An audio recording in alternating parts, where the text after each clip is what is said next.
Hello everyone, here's my review of the Apple Watch Series 4 Nike Plus Edition, and in this review it's specifically the 40mm version.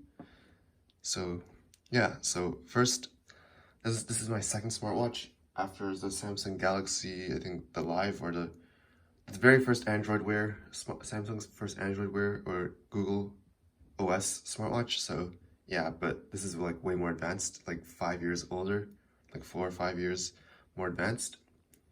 And yeah, so first, my wrist is like above just generally average size, and I have to use the bigger strap that it comes with. Nike Plus Edition is pretty cool because I do exercise a lot, and the sport strap is all I've needed pretty much over the last year. I got this smartwatch like in March 2019, so basically 1.5 years of use, and the strap is perfectly fine, no damage, no wear and tear, maybe small bit of smudges and stuff like from sweat or whatnot, but overall just looks really nice. It's worked very well. It's worked very well for sports. I've ran a marathon in this, ran pretty much almost every day using this, exercised pretty much almost every sport using this. So yeah, even though my wrist, maybe I could benefit from using a 44mm, the 40mm still fits very well. I have no complaints because this is just a smartwatch. I just use notifications, music controlling, and just recording activities and sports, and maybe sometimes just heart rate to make sure of stuff. And yeah, so not really, I don't really type or do any like stuff that requires a huge screen, but sometimes, yeah, for some watch faces it requires more information, or like if you have lots of information on the screen, a big one would be better. But yeah, this one's generally good. So what I really like about this is that of its many modes is I usually put it on Do Not Disturb, so it just vibrates. Otherwise the noise might be a bit annoying sometimes. Theater mode when I sleep, so the watch face won't turn on randomly.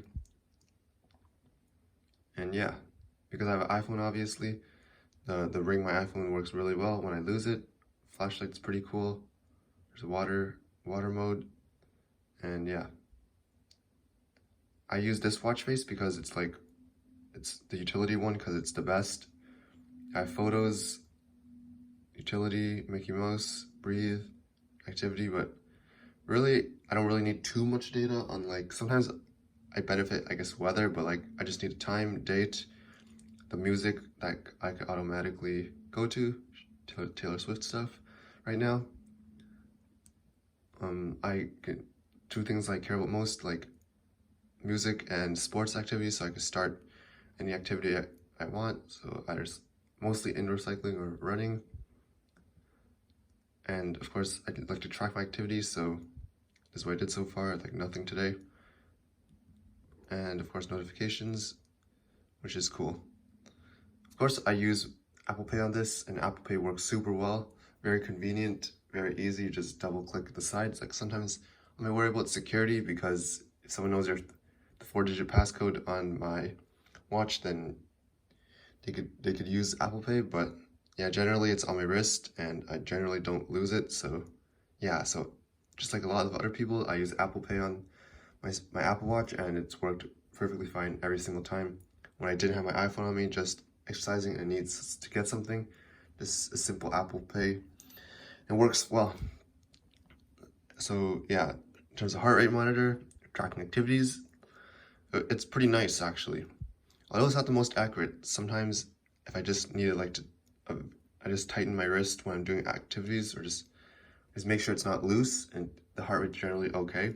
Sometimes at night when I'm just sleeping, sometimes I would like a resting heart rate, so just having it and I'm just stationary provides just pretty accurate heart rate readings. I guess it's generally less accurate when you're like really sweaty or just doing intense exercising when it's moving around a lot. But generally speaking, it's worked super well. It provides good data, because like especially things with the iPhone Health app, you could track a lot of more data on it, which I really appreciate, and that's why I got the watch. In terms of GPS data, it works really well.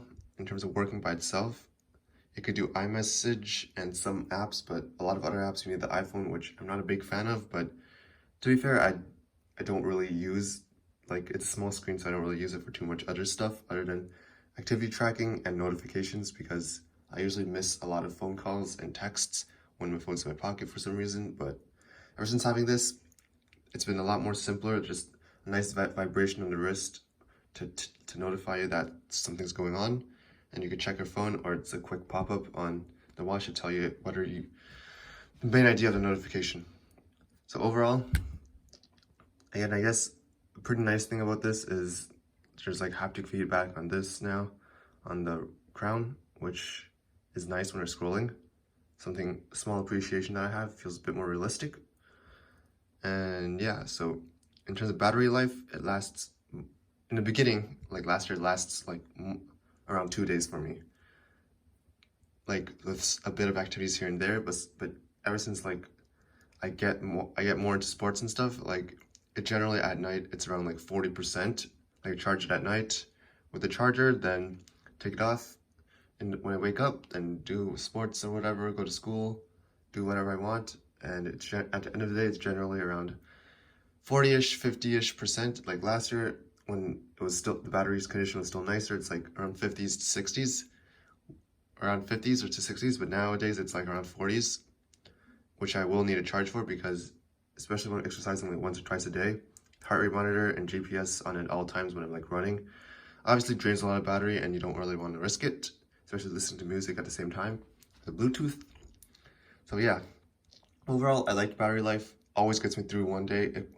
The only time when it dies on me is when I get too greedy, but it still goes in like the power saving mode where it still lasts a few days, I guess, but it only shows the time when you like click this button on the side.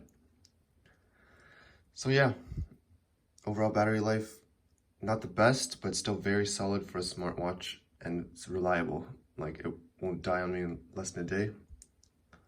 And yeah, fits nice, notifications nice, display's nice. I have no problems with it.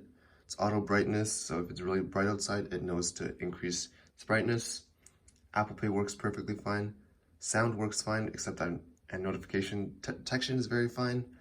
And overall, it's a very good smartwatch to have if you have like an iPhone and stuff. It costs quite a bit of money, to be fair. So overall, this is a very good smartwatch. Does everything really well. This is not really a sports or a sports watch or a running watch to say. It's just a smartwatch that pretty much does it all, jack of all trades. And for me, if you want this, it's mostly for the notification purposes, like interacting with apps that you would with your iPhone, except you would now interact it with the watch as it's more convenient. And I say that that's the main purpose, and its secondary purpose is to track your body data while you're exercising or just during everyday life. That's my second priority when I was getting this watch. It's like, yeah, I would really want something to track my running, but overall it's just for notifications, because that's mostly what a smartwatch is for, apps and notifications. Sometimes having easily accessible weather on your wrist is really nice as well as I guess Apple Pay. It's really nice and convenient, and just stuff like streaming other music without your phone, just using this to stream your music. That's nice as well. So overall, great smartwatch, really nice. Thanks for watching, see you next time.